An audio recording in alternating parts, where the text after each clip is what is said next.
Hi, let me teach you how to take scrolling screenshot on iPhone 16e.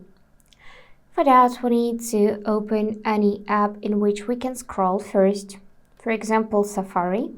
Open any web page and take default screenshot with the help of pressing this side key and volume up buttons at the same time.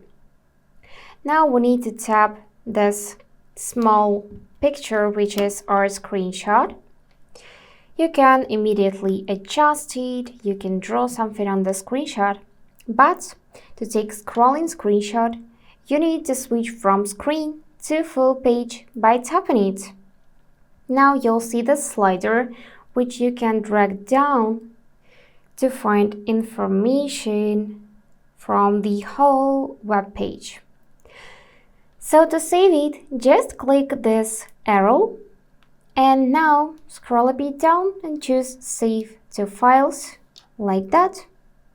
Find where you want to save it and click Save. And now this scrolling screenshot will be immediately saved to your files. So let's test it. I'm gonna open my files and find the screenshot. Tap it, and now we can just scroll down to read information on the screenshot. And that's all. If this video was helpful, please subscribe, like, and comment. And I wish you all the best. Bye bye.